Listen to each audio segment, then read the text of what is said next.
अस्सलामु अलैकुम वरहमतुल्लाहि वबरकातुहू। मैं हूं आपका मेज़बान मोहम्मद शाहिद रहमानी। आज मौरखा 3 अक्टूबर है। पेश है दूरबीन की ताज़ा तरीन पेशकश। आज दूरबीन के अहम मौज़ूआत हैं। हज 2026 की तैयारियां शुरू, नई सहूलतें, पॉलिसी का ऐलान। जाने आज़मीन के लिए क्या है खास। पार्लिमानी दिफाई कमेटी में बड़े नाम, राहुल गांधी और कमल हासन को मिली अहम जिम्मेदारी। आजादी की तौहीन या तारीख की नई तहरीर। वज़ीर आज़म ने आरएसएस के लिए जारी किया डाक टिकट और सिक्का। नागपुर में हंगामा, यूथ कांग्रेस पार्टी का एहतजाज। आरएसएस दफ्तर जाने से पहले ही कारकुन गिरफ्तार।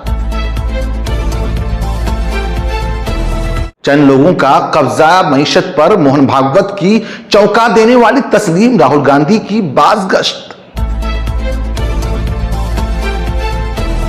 केरला के 1100 से ज्यादा स्कूल खंडर में तब्दील। असेंबली रिपोर्ट ने सबको चौंका दिया। राजनाथ सिंह का बड़ा बयान। पाकिस्तान ने हिमाकत की तो तारीख और जोग्राफिया बदल देंगे। एलोन मस्क का नया रिकॉर्ड। दुनिया के पहले शख्स बने जिनकी दौलत 500 अरब डॉलर तक पहुंची। इस्राएली फौज ने गजा जाने वाली आलमी फ्लोटिला रोक ली। 200 से ज्यादा कारकुन गिरफ्तार। इस्राइल का नया फरमान। जो फलस्तीनी गजा शहर नहीं छोड़ेगा, दहशतगर्द माना जाएगा। आप हमें YouTube पर देखने के अलावा हमारे तमाम सोशल मीडिया पेजेस पर भी फॉलो कर सकते हैं। आप फिक्रो नजर टीवी उर्दू का प्रोग्राम दूरबीन देख रहे हैं। सऊदी वजारत हज उमरा ने ऐलान किया है कि हज 2026 की तैयारियां बाज़ाब्ता तौर पर शुरू कर दी गई हैं। इस सिलसिले में दुनिया के 75 ममालिक के नुमाइंदों के साथ मुशावरत मुकम्मल कर ली गई है। इजलास में आज़मीन के क़याम ताम, रिहाइश, ट्रांसपोर्ट, वीजा सहूलतें, तिब्बी सहूलियात और डिजिटल निज़ाम पर खुसूसी गुफ्तगू हुई। सऊदी हुकूमत ने वाज़ेह किया है कि आइंदा हज में आज़मीन को जदीद बसों के जरिए मशाइर मुक़द्दसा के दरमियान आरामदा सफर फराहम किया जाएगा, जिससे रश और ट्रैफिक के मसाइल में कमी आएगी। उसके साथ ही एक नई पॉलिसी मुतारफ कराई गई है, जिसके तहत अगर कोई रजिस्टर्ड हाजी बीमार या वफात की वजह से सफर ना कर सके तो उनकी जगह उनका करीबी रिश्तेदार हज अदा कर सकेगा। तज्जियाकारों के मुताबिक यह कदम न सिर्फ सहूलत फराहम करेगा बल्कि हाजियों की परेशानी भी कम करेगा। भारत की पार्लिमानी स्टैंडिंग कमेटी बराए दिफा की तश्कील का ऐलान कर दिया गया है। इसमें लोकसभा के 21 और राज्यसभा के 10 अरकान शामिल है। कमेटी की सरबराही बीजेपी के सीनियर लीडर राधा मोहन सिंह के सुपुर्द की गई। इस कमेटी में कांग्रेस पार्टी के साबिक सदर राहुल गांधी और अदाकार से सियासतदान बनने वाले कमल हासन जैसे बड़े नाम शामिल है। माहिर का कहना है कि ये दोनों शख्सियात अपने तजर्बे और नजरियात से दिफाई मामला पर बहस को मजीद संजीदा और दिलचस्प बना सकते हैं। ये कमेटी भारतीय फौज की तैयारियों, दिफाई बजट, असलहा की खरीदारी और बॉर्डर सिक्योरिटी से मुताल्लिक मामलात पर अपनी सिफारिशात हुकूमत को पेश करती है। सियासी मुबस्सिरीन का कहना है कि अगर ओपोजिशन और हुकूमत के अरकान मिलकर काम करे तो यह कमेटी मुल्क की सलामती के लिए बड़ा किरदार अदा कर सकती है। वज़ीर आज़म नरेंद्र मोदी ने आरएसएस के 100 साल मुकम्मल होने पर यादगार डाक टिकट और 100 रुपये का सिक्का जारी किया। इस मौके पर आरएसएस सरबराह मोहन भागवत भी मौजूद थे, लेकिन अपोजिशन ने इस फैसले को सख्त तनकीद का निशाना बनाया। केरला में अपोजिशन लीडर वीडी सत्यसेन ने कहा है कि यह तहरीक आजादी की तौहीन है, क्योंकि आरएसएस ने कभी आजादी की जंग में हिस्सा नहीं लिया। उन्होंने आरएसएस ने आजादी की तहरीक को कमजोर करने का काम किया और अब उसकी तारीफ व तौसीफ करना तारीख को मस्ख करने के मुतरादिफ है। माहिर का कहना है कि मोदी हुकूमत का यह कदम आरएसएस को मजीद मजबूत सियासी पहचान देने की कोशिश है, लेकिन इस पर शदीद इख्तिलाफात जन्म ले सकते हैं। साथियों, अपनी 100 वर्ष की इस यात्रा में संघ का एक बड़ा काम ये रहा है, उसने समाज के अलग अलग वर्गों में आत्मबोध जगाया, स्वाभिमान जगाया। और इसके लिए संघ देश के उन क्षेत्रों में भी कार्य करता रहा है जो दुर्गम है, जहां पहुंचना सबसे कठिन है। हमारे देश में लगभग 10 करोड़ आदिवासी भाई बहन हैं, जिनके कल्याण के लिए संघ लगातार प्रयासरत है। लंबे समय तक सरकारों ने उन्हें प्राथमिकता नहीं दी, लेकिन संघ ने उनकी संस्कृति, उनके पर्व, उत्सव, उनकी भाषा और परंपराओं को सर्वोच्च प्राथमिकता दी। सेवा भारती, विद्या भारती, एकल विद्यालय, वनवासी कल्याण आश्रम आदिवासी समाज के सशक्तिकरण का स्तंभ बनकर के उभरे। आज हमारे आदिवासी भाई बहनों में जो आत्मविश्वास आया है, वो उनके जीवन में बदल रहा है। साथियों, संघ दशकों से आदिवासी परंपराओं, आदिवासी रीति रिवाजों, आदिवासी मूल्यों को सहजने संवारने में अपना सहयोग देता रहा है, अपना कर्तव्य निभा रहा है। उसकी तपस्या ने भारत की सांस्कृतिक पहचान सुरक्षित रखने में बड़ी भूमिका निभाई है। मैं देश के दूर सुदूर कोने कोने में आदिवासियों का जीवन आसान बनाने में लगे संघ के लाखों स्वयंसेवकों की भी सराहना करूंगा।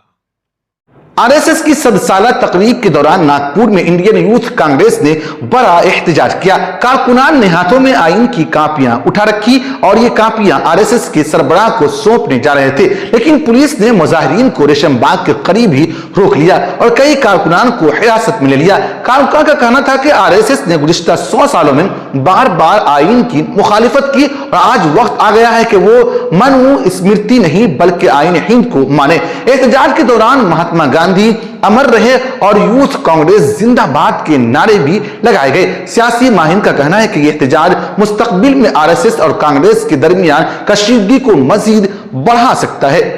आरएसएस के खिलाफ हमारी लड़ाई। महात्मा गांधी अमर रहे, महात्मा गांधी अमर रहे। आरएसएस मुर्दाबाद, मुर्दाबाद, मुर्दाबाद। आरएसएस मुर्दाबाद, मुर्दाबाद, मुर्दाबाद।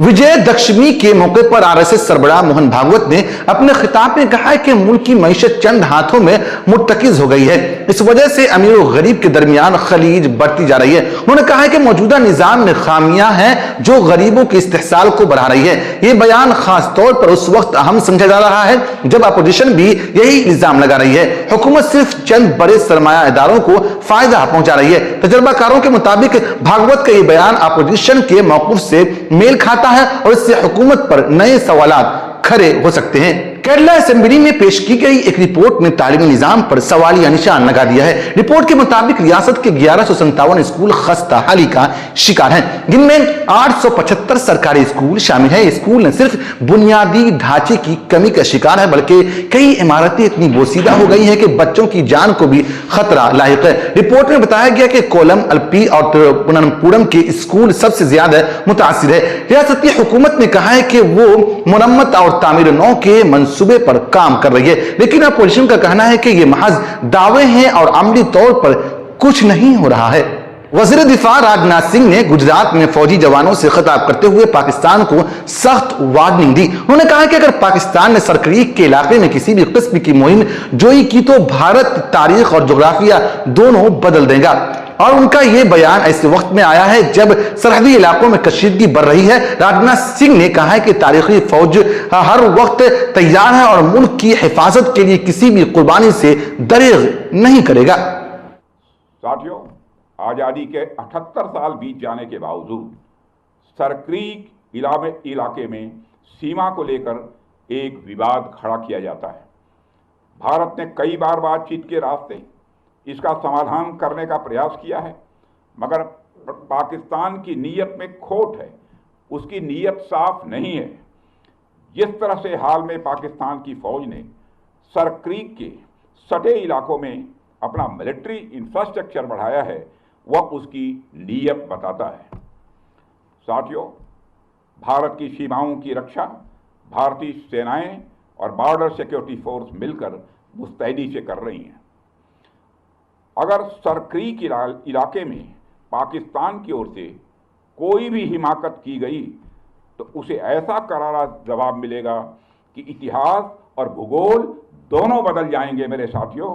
और 1965 की जंग में भारत की सेना ने लाहौर तक पहुंचने का सामर्थ्य भी दिखाया। आज 2025 में पाकिस्तान को याद रखना चाहिए कि कराची का एक रास्ता क्रीक से ही होकर गुजरता है।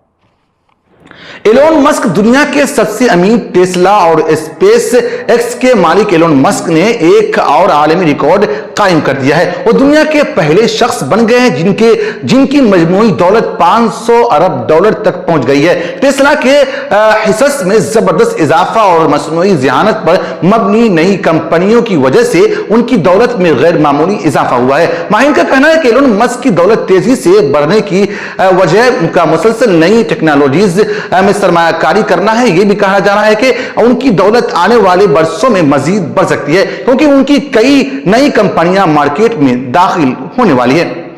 इस्राएली फौज ने गजा के लिए इमदादी सामान ले जाने वाले ग्लोबल समूद फ्लोटेला को रोक दिया है। इस फ्लोटेला में दुनिया के कई ममालिक के कारकुन शामिल थे जो इंसानी हमदर्दी के तहत गजा के महसूर अवाम के लिए इमदाद ले जा रहे थे। रिपोर्ट के मुताबिक तकरीबन 200 कारकुन गिरफ्तार किए गए जिनमें स्वीडन की मशहूर माहौलियाती कारकुन ग्रीटा भी शामिल है। तुर्की, पाकिस्तान, कतर और दुनिया के कई ममालिक ने इस इकदाम की सख्त मजम्मत की है। माहिर का कहना है कि इस वाकये ने इसराइल के खिलाफ आलमी सतह पर गम और गुस्सा मजीद बढ़ा दिया है।